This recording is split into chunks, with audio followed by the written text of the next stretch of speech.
Jangan lupa like, comment, and subscribe channel YouTube TVRI Bengkulu dan nyalakan lonceng notifikasinya.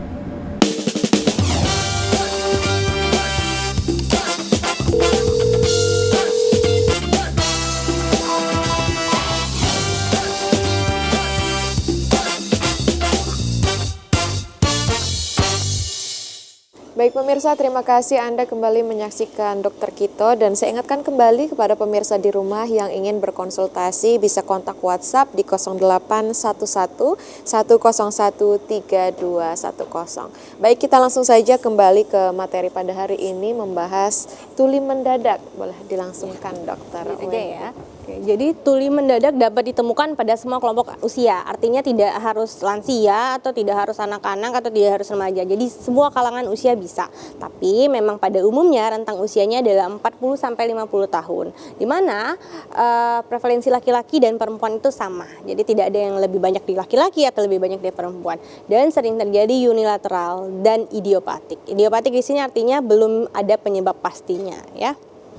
Oke, merupakan suatu gawat daruratan dalam THT walaupun dapat sembuh spontan. Jadi dia bisa sembuh spontan dalam 10 sampai 15 hari ya, tergantung tadi tingkat keparahan dan kecepatannya tadi. Bisa mendadak sembuh juga ya, dokter ya. Oke, jadi diagnosis tuli mendadak itu pertama pasti akan ditegakkan oleh anamnesa ya, pemeriksaan fisik, kemudian audiometri nanti akan dijelaskan oleh dokter Esa. Kemudian angka pemulihan yang tidak mendapat pengobatan itu sekitar 28 sampai 65% ya.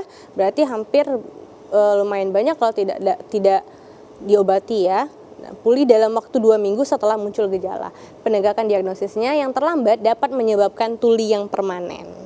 Ya, jadi kalau memang ada penurunan fungsi pendengaran, segera ke IGD mungkin ya. Oke, nah epidemiologinya menurut WHO 360 juta orang di dunia mengalami gangguan pendengaran dan 434.000 prevalensi itu tuli dari 44 juta gangguan pendengaran di Eropa ya. Insiden tuli mendadak di negara maju sekitar 5 sampai 20 kasus per 100.000 populasi.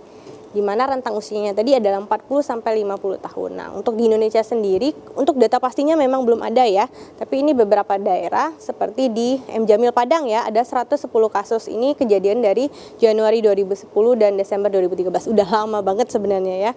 Karena memang tidak ada update datanya yang terlalu signifikan ya. Kalau untuk rentangan usia itu kan 40 hingga 50 tahun. Itu dikarenakan faktor usia yang semakin rentan terkena penyakit atau bagaimana, dokter? Oke, jadi sebenarnya kerentanan 40 sampai 50 itu karena faktor resikonya tadi. Ini ada faktor resiko ya.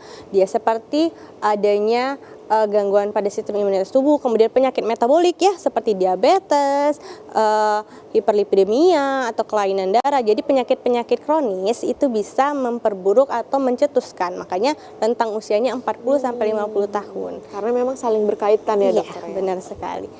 Karena kita tahu ya kejadian diabetes mellitus atau penyakit-penyakit kronik rentang usianya sekitar 40 sampai 50 tahun ya. Nah, ini etiologinya ya, jadi banyak sekali faktornya ya. Kalau kita garis bawahi ada infeksi, bisa bakteri, bisa virus. Kemudian ada proses inflamasi, bisa autoimun, bisa karena penyakit seperti lupus. Pokoknya yang beneran menekan imunitas tubuh ya. Kemudian trauma, ini bisa karena ada benturan di kepala atau benturan di telinga ya, atau suara yang keras. Tadi itu bisa menyebabkan trauma. Kemudian toksin di sini adanya racunnya dari obat, biasanya obat-obat yang memiliki efek samping pada telinga. Seperti apa? Aspirin mungkin. Kemudian adanya tumor, lalu ada vaskular, di sini adanya gangguan peredaran darah pada koklea biasanya ya. Nah, ini faktor resikonya. Jadi banyak sekali faktor-faktornya selain etiologinya yang banyak tadi, faktor resiko atau faktor yang memberatkannya pun banyak ya. Yang pertama penggunaan alkohol yang berlebihan. Kemudian infeksi virus ya, dari dijelaskan tadi bisa kayak murbella atau varicella, juga pencetusnya nih seperti sipilis, juga bisa mumps, HIV, herpes ya, adenovirus, banyak sekali virusnya. Kemudian trauma akustik ini ya, yang suaranya terlalu kencang. Jadi bisa menyebabkan kerusakan atau robekan nanti di bagian telinga. Ya. Kemudian obat-obatan ototoksik seperti aspirin tadi ya, gangguan sistem pada imunitas tubuh, mungkin penyakit SLE atau lupus ya, atau penyakit HIV ya. Kemudian penyakit kardiovaskular, jantung juga memperberat. Metabolik diabetes, hiperlipidemia, kemudian kelainan hematologi, stres dan juga usia. Ini kayaknya kalau stres ini di setiap penyakit juga ada penyebabnya. Iya benar. Jadi memang mental yang sehat Mental, akan ya. membawa tubuh yang sehat ya. Oke, patogenesisnya ya. Jadi banyak teori sebenarnya yang menyebabkan apa sih kok bisa terjadi tuli mendadak ya. Jadi yang paling sering adalah teori infeksi virus ya. Karena ini paling sering angka kejadiannya. Kemudian teori gangguan vaskuler atau gangguan peredaran darah pada telinga dalam tadi. Kemudian teori ruptur membran intrakoklea atau robekan bisa disebabkan oleh trauma, baik trauma benturan langsung ataupun trauma suara.